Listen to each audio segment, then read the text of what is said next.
Shields up, Iron Breakers. Rurakhan here coming at you with another video, and today we're going to be talking about Dark Souls 3. Now, as you guys may or may not be aware, I personally have been trying to avoid the Dark Souls 3 media as much as possible so that I could go into the game as blind as I possibly could. However, I recently had a situation at TGN where I kind of had to edit a little bit of Dark Souls 3 gameplay footage, so I had access to that footage, so naturally I got a couple of things spoiled for me. Now, before you guys panic, relax. I'm not going to give you any spoilers off the bat in this video. There will be spoilers further on. I will announce those early in advance so that you don't have to be wondering whether or not you're going to be spoiled. And the situation here was Nukem Dukem attended an event over in San Francisco, and he sent me the footage so that I could edit it and make a video for TGN of that footage. So that video is probably going to be going live at the same time as this one. I will try to have a link up if you guys want to watch a more extensive version of the gameplay, because I'm going to limit a little bit the gameplay that I show on my channel, because I already shown a big portion of gameplay from the network test, and a lot of the gameplay that you're going to be seeing is kind of the same footage that happened there. So I'm going to try and select only the footage that matters. Now, before I get started with this, let me just tell you the things that we're going to be talking about at the very start of this video are going to be the classes that are available in Dark Souls 3, the gifts, the stats. So these are all things that I would not consider to be spoiler heavy. So if you're curious about those, you can stick around for a while still.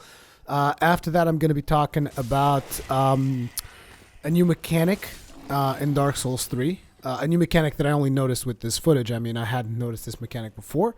I'm going to be talking about the very first boss in the first area of the game. Then I'm going to talk about a very special area that has very special significance, and I would almost consider to be somewhat spoilerish, but I will give you guys plenty of warning before we get to that one. Then I'm going to be talking about another boss that also shows up in this footage, as well as a reference that I thought was kind of cool. So let's get this party started. Like I said, first thing we're going to be talking about are the classes. Now, unfortunately, in the footage that Nukem Dukem sent me, he didn't go through all of the classes, so I didn't get to see what each of the classes has, but I do have all of the classes' names, which should give us pretty much a good idea of the classes that you'll be able to pick at the very start of the game. So the class that you guys are watching the gameplay of is the Knight, because he basically just picked Knight and kind of went with that. So the Knight is your default character, heavy plate armor, heavy shields, longsword, that kind of stuff. I mean, it's the Knight. We've all seen the Knight in other Dark Souls titles, so it shouldn't be too much of a revelation for most people.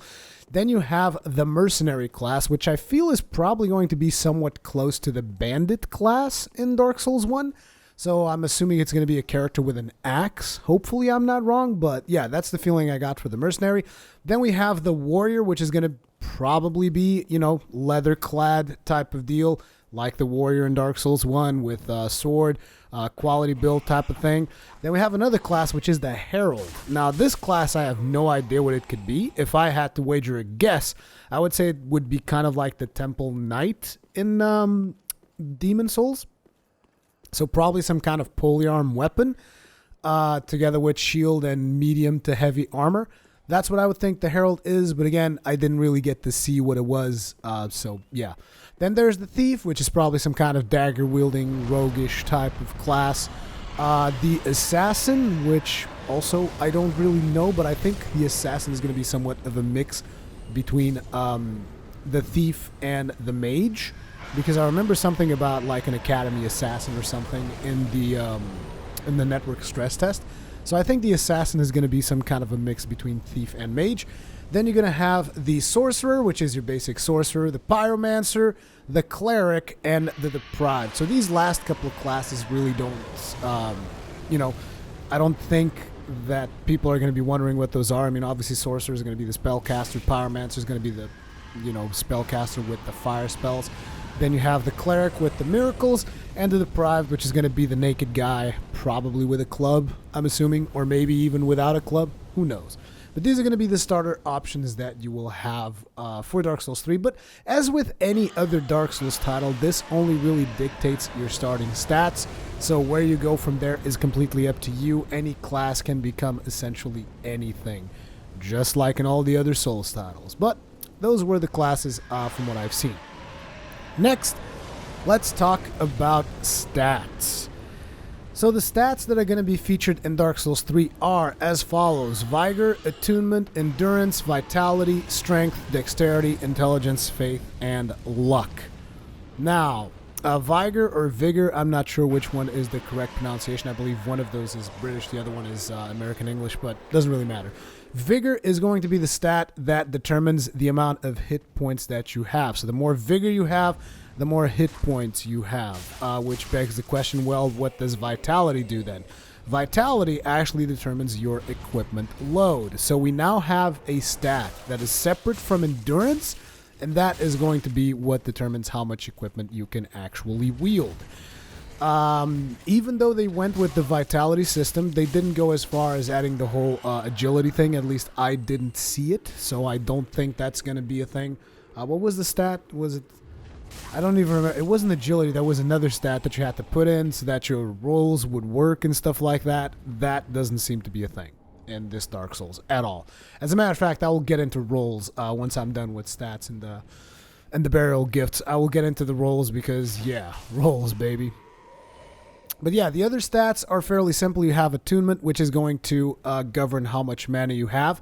Yes, Dark Souls 3 does have a mana-based system, and it has its own set of Estus Flasks, as I already mentioned in the network stress test video with the gameplay impressions that I did with Globku. You guys can look that up in the channel if you are curious and if you haven't seen it yet.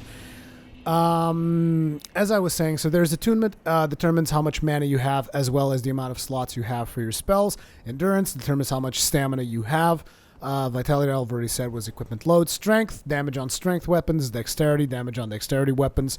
No real news there. Intelligence increases your spell power, and I'm assuming will probably also increase the firepower for your whatchamacallit, for the pyromancies. But this is an assumption because unfortunately Nukem did not navigate to the proper screens that would enable me to see that. Once again, remember that this is all stuff that I'm extrapolating from gameplay footage that I was not the one playing. So I'm sorry if the information is not as accurate as I would like. But again, I'm just happy that I got to see some of the footage so that I'm aware of some of these things that I can bring forward to you guys. Next up, you also have Faith, which increases miracles, the power of the miracles, naturally, for the cleric class and that stuff. And then you have Luck. Now, Luck is a stat that we haven't seen since Demon Souls. What Luck does is it increases the item discovery, which was pretty much governed by Humanities, as well as having the ring of... what was the name of the ring? You guys know the ring I'm talking about. The one that increased item discovery in Dark Souls 1 as well. The Covetous Gold Serpent Ring, Gold Covetous Serpent Ring, something like that. So obviously Luck is going to be its own stat, and you're going to have to put stats into Luck if you want to discover more items. Now, this is not an optimal thing, but who knows? Could we be seeing a return of the Blue Blood Sword? For those of you who don't know what the Blue Blood Sword is, it was a sword that was very special in Demon Souls, and it increased damage based on the amount you had in your Luck stat. So if they're bringing back some form of Blue Blood Sword, who knows? There's going to be builds that are going to be having a lot of luck, and there will probably be designed specifically for farming stuff, for things such as trophies and the like. But I don't know if that is going to be the case or not. I'm just saying, there is a luck stat, so be wary of that. So those are your stats. Next up, I'm going to be talking about the burial gifts, which I understand that some people might consider this is a little bit spoilerish, which is why I'm kind of giving you guys a buffer if you want to click away. I will not blame you, but I don't think the burial gifts matter that much. So burial gifts are very much like the gifts that you get in regular Dark Souls. And the burial gifts that you have available at the start of the game are as follows. The Life Ring, which we all know what it is, increases your maximum hit points by a tiny amount, the tiniest of amounts even. Then you have a Divine Blessing if you want to, which is pretty much almost like an Estus Flask with the added caveat that it completely fills up your health gauge as well as removes any negative effects that you might have, like poison, toxic, any of that crap just gets removed with the Divine Blessing. Then there's another item, which is the Hidden Blessing, which is the mana version of the Divine Blessing, essentially. Instead of recharging your health, it recharges your mana. Or mana is called in Dark Souls 3 FP. I'm not sure if that stands for fire points, flame points. I don't know what it stands for, but they call it FP. So there you go, the Hidden Blessing. Then there's Black Fire Bombs, which if you want, you can get Black Fire Bombs. There is a Fire Gem, which I think a lot of players might actually take the Fire Gem, which allows you to upgrade a weapon into the fire path. I think that the upgrade system is going to work more similarly to what we've seen in Dark Souls 2, which, to be honest, is a good thing, because the upgrade system in Dark Souls 2 was better. No matter, I mean, regardless of what you might think about the game, the upgrade system in Dark Souls 2 was far superior to the upgrade system in Dark Souls 1, in my personal opinion. Then you have a sovereignless soul. I'm sorry, I have a hard time pronouncing that word. Which is basically a hard soul item, grants you a bunch of souls. A rusted gold coin, which is a consumable that increases item discovery for a brief period of time. A cracked red eye orb, which does exactly what you guys would think. It is a consumable, allows for 1 invasion. And a young white branch, which is a consumable that allows for 1 use of the chameleon spell, which basically transforms you into something that will make you mix with the environment, like a vase or a plant or something of that nature. So those are your burial gifts. And right now we've been through the classes, their stats, the burial gifts. And now we're going to be going on to greater and bigger things, starting with a new mechanic that I would like to discuss with you guys that I thought was pretty interesting. I wouldn't consider this one to be too spoilerish either, but to each his own. It's a new mechanic that I hadn't seen before. Essentially, it's a mechanic that seems that it follows from the visceral attacks in Bloodborne. Now, if you guys remember, in Bloodborne, if you hit certain monsters in certain ways, or if you hit them hard enough, you will eventually get them in a staggered state. Now, in previous Dark Souls games, this would happen as well, but there wasn't really much you could do. You would get them in a staggered state, and you would try to capitalize by wailing on them as hard as you possibly could. Now, in this one, you can actually do a critical attack when you get to that state, which is something that I hadn't seen before. The first time I've seen it was on this footage, and you guys should be seeing that in the background right now. So there you go. Visceral attacks on bigger monsters. I'm curious to see what happens with that. Anyway, now we're going to be talking about the first boss and some more stuff that I would consider spoilerish at this point. So if you want to click away, once again, now may be the time. I kind of find that it's really dumb of me to make a video where I'm constantly telling people to click away. Usually people want you to watch the videos. Leave it to me to be an idiot and actually be honest and not want to spoil people out of their experience with a brand new game. But anyway, as I was saying, I think I gave you guys plenty of enough time. So the first boss that you actually fight, something that I thought about that first boss was that it was pretty easy. It felt pretty easy from what I was watching Nukem play against him. Just watching that footage, it feels like, again, that is a very introductory type boss, you know, kind of like I would say even easier than the Asylum Demon, because the Asylum Demon can hit you hard and can like two-shot you and stuff like that. I've seen that boss hit him like 2-3 times in a row and he would not die. Then again, he is playing a knight, which is heavily armored, so maybe it can take the beating. But regardless of that, that boss felt particularly easy. Now, something important about that boss, as you start that fight, you pull out a bonfire sword out of him. Now, what this tells me is that that particular boss was sealed with a bonfire sword. Could it be possible that there will be some bosses that you will have to seal using this mechanic? I don't know, but either way, that sword will come into play later on, because you will have to thrust that into the ground in order to activate certain bonfires. So maybe you will have to choose which bonfires you activate, which bonfires you don't. Maybe different runs you will want to activate bonfire A versus bonfire B to have access to item A versus item B. Who knows what kind of mechanics lie in wait with that, but I thought it was definitely interesting. Anyway, as the fight went on, you guys will notice that the whole black ooze thing starts popping out of the boss, and he kind of becomes supercharged with the whole black ooze mechanic. that you guys are probably watching in the background there. Now, something important about this black ooze mechanic is that this seems to be related with one of the Lords of Cinder that show up in the game's intro. Once again, like I said, this is somewhat spoilerish, so if you guys, just saying. So that particular Lord of Cinder is called Aldrich, Saint of the Deep. And if you look at the intro footage, he shows up and he's just like this blob, this formless blob that is just like oozing out of a coffin. And I kind of feel that this mechanic of the black ooze beast that shows up seems to be somewhat related to that guy. So maybe if you kill him, these black ooze beasts cease to exist. I don't know if that will be the case or not, but again, just theory crafting here a little bit from what I've seen in the footage. Now, something else that I would like to mention about this black ooze beast type of thing is that in every single manifestation I've seen of this beast, you will notice that he always has kind of the same form. So his head kind of pops out right above the right shoulder of whatever it's taking over. It's got kind of like a coiled tail in the back, and it's also got like an additional, like, I would call it almost a roll next to the characters, where the character's head would be. And then on the left side it forms that weird claw thing that you guys see there. So this happens in every manifestation that I've seen of that beast so far, which I thought was interesting. Just kind of like, I wonder if it would be different on different bosses, but so far that's the only mutation I've seen of it. Anyway, that was the first boss. After you kill him, you get the sword that you extracted from him, the coiled sword, which allows you to, like I said, actually create a bonfire further ahead.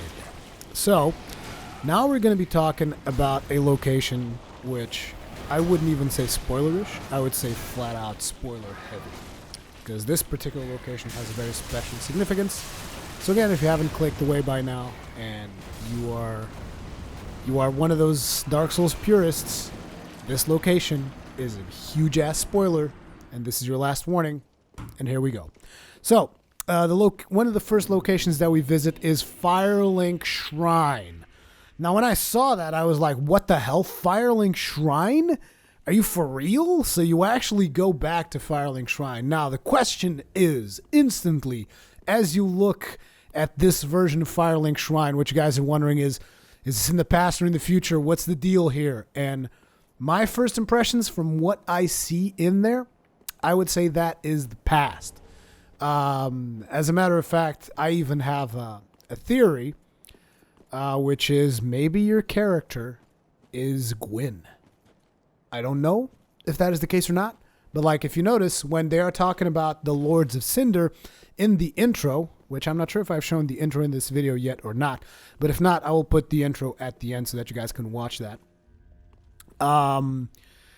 Again, if you watch at the intro, they don't mention Gwyn. They talk about the Lords of Cinder, they don't talk about Gwyn. Could it be that your character is going to link the fire and become Gwyn for the characters, for the chosen undead, who then show up in Dark Souls 1? There's no reference, from what I've seen so far, to the chosen undead. The characters, in fact, even though they say they are undead, they are referred to as the unkindled in this game. So, again, who knows what that could mean?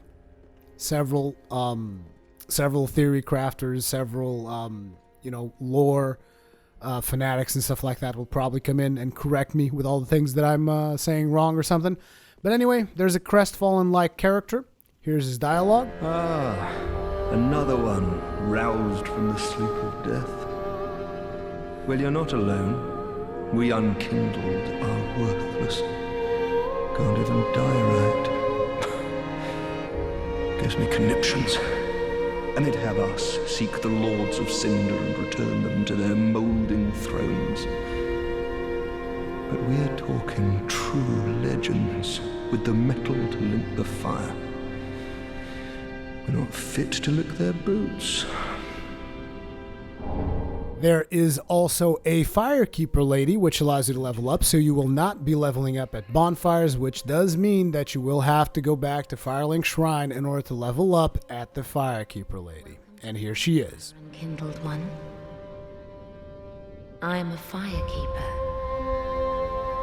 I tend to the flame, and tend to thee. The lords have left their thrones, and must be delivered to them. To this end I am at thy side.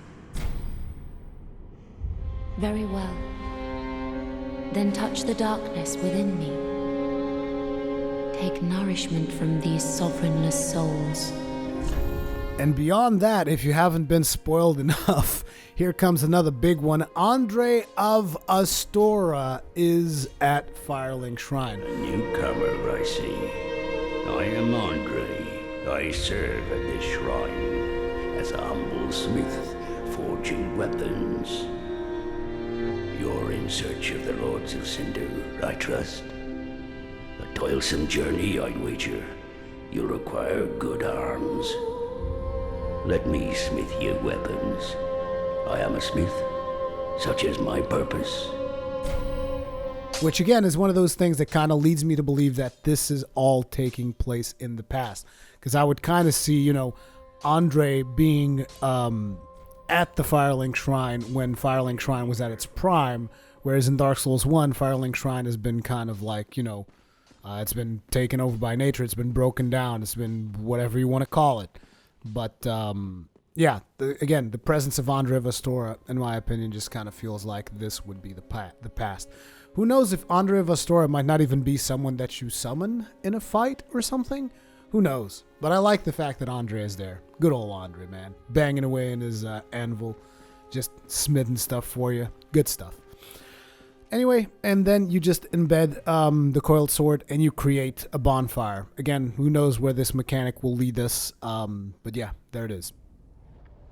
Anyway, after that, you travel from that bonfire. That will take you to the zone that we played in the network stress test. If you guys want to see more about that zone, there's a big ass video that I have where I do co-op in that zone. I kill all the bosses in that zone and whatever. So you guys can check out that other video. I'm probably going to put a link in the comment section, so just look for that there. Yeah, the one thing that was new was the new boss. And let me show you the new boss.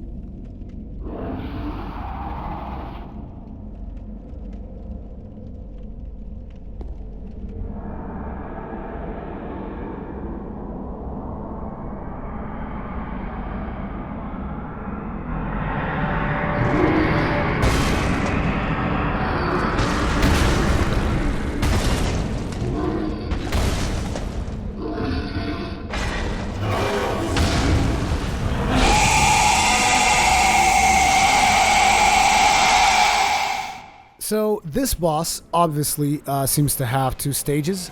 He seems to have the frostbite mechanic that we had in that mini boss during the network stress test.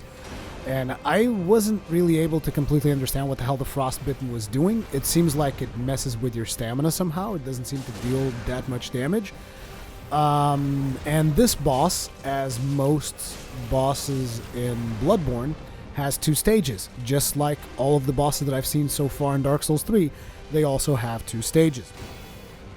Which is interesting because, you know, Dark Souls 1, Dark Souls 2, most bosses have one stage, if I'm not mistaken. There's a couple of bosses that would have two stages, but, you know, usually the first bosses would be pretty simple, and here they're starting things off. Like, the very first boss we talked about, he's got two stages. He's got his regular stage, and then his Black Ooze stage.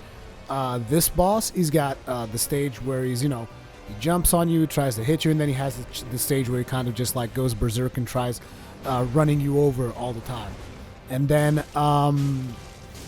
the other boss that we've seen in the network stress test, she has the first stage where she's just got one knife, then she pulls out another knife from the ground, becomes more powerful, you know. So two stages, it's pretty cool. I want to see some bosses with maybe three stages. That'd be awesome. You know, because complex boss fights are...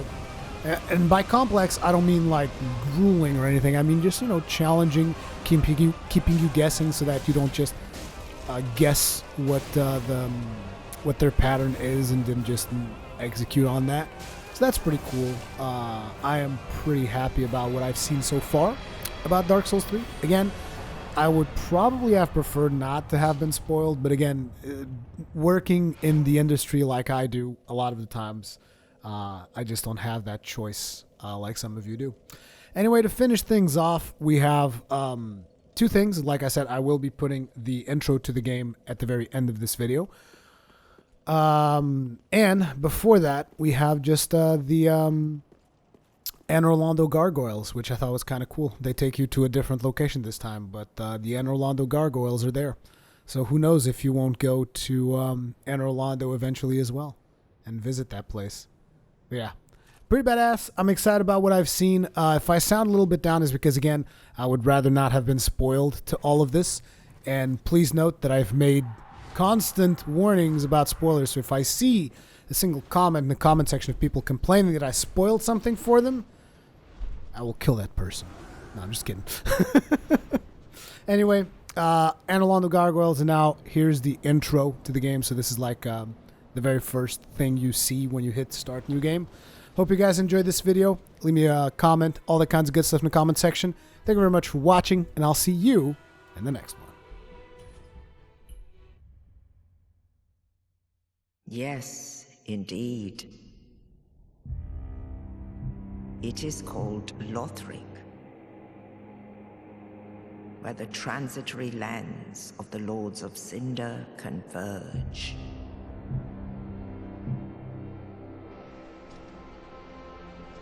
In venturing north, the pilgrims discover the truth of the old words. The fire fades, and the lords go without thrones.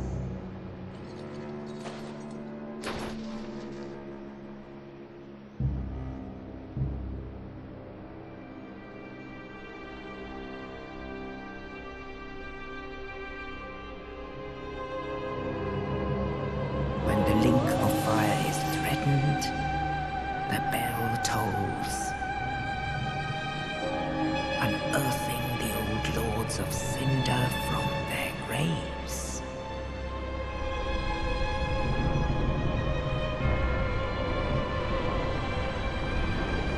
Aldrich, saint of the deep,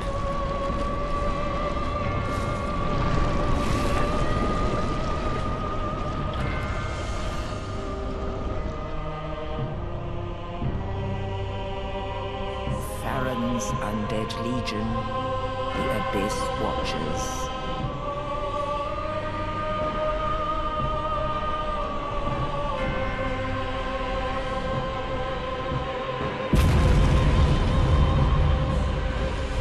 And the reclusive lord of the profaned capital.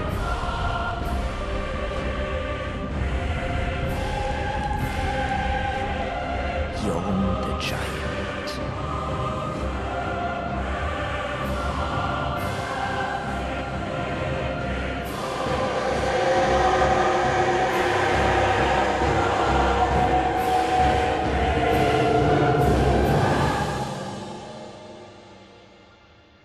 Only in truth, the lords will abandon their thrones.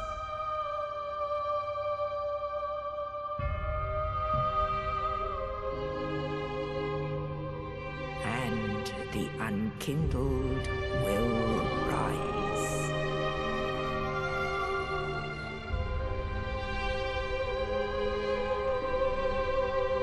Nameless, accursed undead, unfit even to be cinder. And so it is that ash